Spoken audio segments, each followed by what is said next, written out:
앞서서 이제 오프닝 통해서도 살짝 예고를 좀 해드렸습니다. 의료 공백이 생겨서 제때 치료를 받지 못할 경우 가장 위험군에 좀 속하고 있는 고위험군에는 이 이대 질환 환자분들이 요즘은 또 속한다라고 이야기를 하고 있습니다.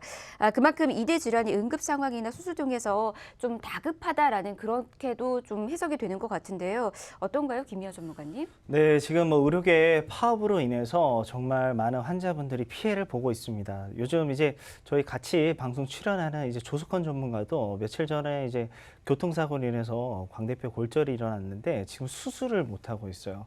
하루빨리 조석헌 전문가 완쾌되기를 또 기원하면서 암 환자분들 같은 경우는 수술을 하루 이틀 정도 미룬다 해서 생존에 크게 영향을 미치진 않습니다. 하지만 이대 질환, 우리 뇌질환과 심장질환은 워낙 혈관 질환이기 때문에 이 막힌 부분을 1분 1초라도 빨리 뚫어줘야 되는데 이런 부분이 지금 현장에서 제대로 되지 않고 있기 때문에 정말 의료계 파업이라는 부분은 안타까운 우리 현실인 것 같습니다. 네, 그러니까 파업으로 인해서 피해가 계속해서 이와 비슷하게 좀 나오고 있다라는 걸 좀 안내를 해주셨습니다. 특히나 이제 조석훈 전문가 같은 경우에는 계속해서 나왔는데 갑자기 안 나와서 사람들이 왜 안 나오지 이렇게 궁금하셨던 분들도 있으실 것 같은데 맞아요. 얼마 전에 사고가 있어서 지금 안타깝게 못 나오고 있는데 수술 역시도 지금 미뤄진 상태라고 합니다. 저도 영상 편지 같이 좀 보낼게요. 하루빨리 쾌차하셔서 같이 좋은 정보 좀 전해주셨으면 좋을 것 같고요. 그리고 이어서 좀 이야기를 또 들어볼게요. 우리 김주희 전문가께서도 이 정보 좀 준비해 주셨다라고 하는데 실제로 이대 질환 때문에 사망에 이르는 환자 수가 굉장히 많다라는 이야기 또 준비해 주셨다라고 합니다. 좀 들어볼까요? 네, 맞습니다. 표를 살펴보면 한국인 사망 원인에 남녀 구분 없이 1위는 암, 2위는 심장질환, 3위는 뇌혈관 질환으로서 갑자기 찾아오는 것이 문제지만 한 번 아프게 되었을 때 적절한 시기, 즉 골든타임을 놓치게 되면 사망으로 이어지는 굉장히 무섭고 치명적인 질환이 생길 수가 있습니다. 10대 사망 원인 중 고령화 시대를 하면서 치매가 유발할 수 있는 흔한 질환인 알츠하이머 병도 7위를 포함하고 있습니다. 이 알츠하이머 병은 퇴행성 질환으로서 뇌 기능의 저하가 나타나면서 기억력이 감퇴되고 판단력의 이상이 이어지면서 일상생활에 지장을 주는 것입니다. 뇌질환으로 인해서 현재까지 완벽한 치료법은 없다고 하는데요. 이렇게 한국인의 고령화 사회를 진입하면서 노인성 질환은 심장질환, 뇌혈관 질환, 그다음에 고혈압 질환 등 순환계 계통 질환으로 사망의 원인으로 증가하고 있는 상태입니다. 네, 사망 원인 순위를 좀 보니까는 뭐 당연 암이 압도적이지만 그 이후부터는 여러분 좀 눈여겨보셔야 될 것 같아요. 심뇌혈관 질환이 2위와 3위를 지금 기록하고 있고요. 그리고 7위로 심지어 알츠하이머병 이 역시도 좀 뇌질환이잖아요. 그렇다 보니까 우리가 이 심뇌혈관 질환과 관련된 부분들을 무시해서는 안 되지 않을까라는 생각이 듭니다. 또 게다가 사망 원인 1위가 이제 많은 사람들이 암 환자라고만 생각했었을 텐데 2위가 우리가 이제 이대 질환이라는 이야기를 좀 해드렸잖아요. 왜 그런지도 한번 좀 살펴드리도록 하겠습니다. 이유도 좀 들어볼까요? 네, 맞습니다. 지금 삼성 서울병원 신경과 서우근 교수님과 고려대학교 의대 이준영 교수님 연구팀에서 결과를 발표하셨는데요. 암과 뇌졸중 사이에는 인과관계가 확인되고 있다. 암 환자는 일반인보다 모든 뇌졸중 발병률이 13% 높은 것으로 밝혀져 있다라고 말씀하고 계셨고요. 그다음에 영국에서도 심혈관 질환의 위험이 이 2배에서 9배 더 높은 것으로 조사됐다고 발표를 하고 있습니다. 암세포는 혈액을 응고시키는 물질이 분비가 되어서 이때 혈전이 생기는 가능성으로 협심증이나 급성심근경색이나 뇌졸중의 영향을 원인이 될 수 있다고 설명하고 있습니다.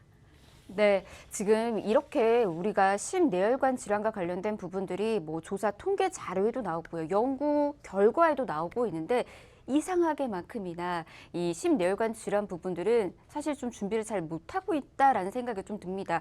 왜 그런지도 좀 보도록 할게요. 김미아 전문가님, 네. 왜 그럴까요? 일단 암 같은 경우는 네. 우리나라 사망 원인 1위이면서 암의 종류가 굉장히 다양하잖아요. 네네네. 뭐 위암, 간암, 폐암 이런 게 다양하고 치료법도 다양하다 보니까는 워낙 이제 미디어나 언론에서 암 위주로 많이 다룹니다.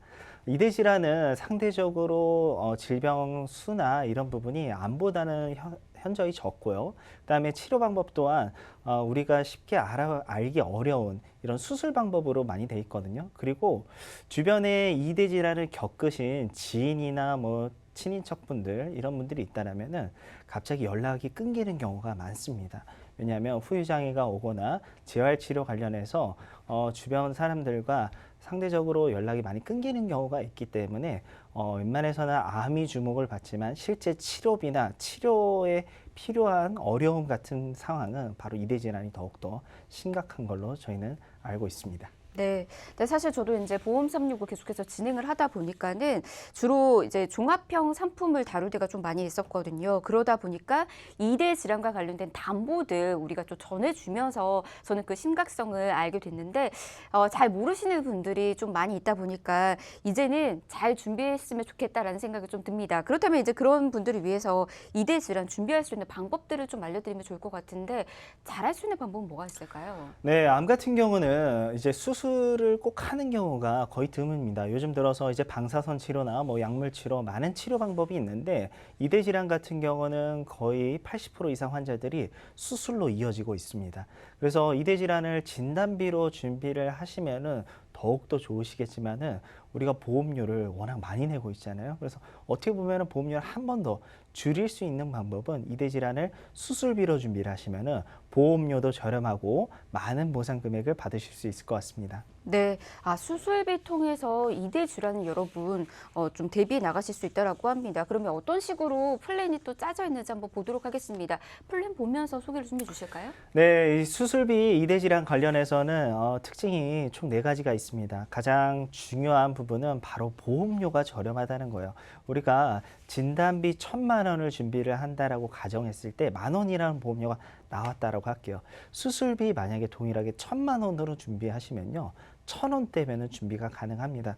그래서 이대 질환 관련해서는 진단으로 끝나는 게 아니라 수술로 이어지는 경우가 거의 대다수라는 거죠. 그리고 비용 측면에서도 암 같은 경우는 항암 방사선 치료나 약물 치료 이런 치료보다 이대 질환 수술비가 더욱더 월등히 비쌉니다. 그렇기 때문에 이런 부분을 우리가 내 목적 자금에서 갑자기 나가는 경우 아니면은 빚을 내서 이 비용을 내는 것보다는 저렴한 보험 수술비를 준비하시는 게 훨씬 더 우리 시청자분들 경제적 상황 여건에 가장 이상적일 것 같고요. 두 번째로는 이대 질환 같은 경우는 한 번 끝나는 게 아닙니다. 그리고 계속 반복해서 일어났을 때 반복 보상이 가능합니다. 예를 들어서 암 진단비 같은 경우는 한 번 받고 없어져요. 근데 이 이대 질환 수술비는 2번을 수술을 하시든 3번을 4번을 하시든 수술하실 때마다 계속해서 수술비가 나간다는 거죠. 그리고 비싼 치료비는 거의 다 수술에 해당됩니다. 그래서 간혹 해당 질병 어떤 질병에 따라 조금 다르겠지만은 우리가 약을 먹고 낫는 질병들이 있잖아요. 이런 질병 같은 경우는 그렇게 비용이 많이 나가지가 않아요. 근데 수술 한번 경험해 보신 분들, 뭐 골절이나 이런 수술 한번 해보신 분들은 수술비가 워낙 많이 납니다. 그리고 요즘은 수술 방법도 굉장히 다양하죠. 절개를 하는, 우리 피부를 절개하는 수술, 이런 수술이 있고 로봇 수술이라 해서 작은 구멍을 뚫어서 하는 수술이 있습니다. 상대적으로 절개 수술 같은 경우는 비용이 조금 적게 들어가지만은 흉터가 남고 회복력이 굉장히 느려요. 근데 로봇 시술 하시면은 반대로 얘기하죠. 비용이 너무 많이 들어요. 하지만 흉터도 없고 회복력이 그만큼 빠르고 수술의 효과 또한 뛰어나기 때문에 아마 경제적 여건이 되신다면 아마 모든 분들은 바로 이런 로봇 수술을 시행하게 된다는 거죠. 그래서 점점점 의료기술 발전을 하면요. 예전에 하던 수술 방법은 다 없어지게 돼 있습니다. 점점 로봇 수술로 진행이 될 것 같고요. 그다음에 수술비의 가장 큰 장점은 바로 3번째에 있습니다. 작은 질병부터 큰 질병까지 골고루 다 보상을 한다는 거죠. 그래서 저희가 잠시 뒤에 우리나라 수술 1위부터 19위를 알아볼 건데 1위가 백내장 수술이에요. 백내장 수술 같은 경우 40대 이상 되시면은 40대 이상이 거의 50%가 이 백내장 수술을 하고 있는데 이런 작은 수술부터 해서 아주 큰 수술인 이대 질환, 뇌질환, 심장질환, 암, 그리고 뭐 폐, 신장, 간 이런 수술까지 골고루 보상을 하고 있습니다. 그리고 마지막으로 보험료가 저렴한데 이 중에서 건강한 분들과 유병자분들의 조금 차이가 있어요. 이 부분은 납입 면제 조건의 차이가 있습니다. 먼저 건강하신 분들 같은 경우 암, 뇌졸중, 급성심근경색, 말기 폐질암, 말기 간질환, 그리고 만성 당뇨 합병증이나 그다음에 양성 뇌종양, 그리고 상해 질병 50% 이상 후유장애 겪으시면은 납입 면제가 돼서 그 순간부터 보험료를 납입 안 하셔도 되는데 유병자분들은 이것보다는 조금 혜택이 한 3-4가지가 줄어듭니다. 암, 뇌졸중, 급성심근경색, 그리고 상해 질병 80% 이상 후유장애이기 때문에 저희가 오늘 유병자분들이 준비하는 수술비, 그리고 건강하신 분들을 준비하는 수술비 2가지를 준비해 봤습니다.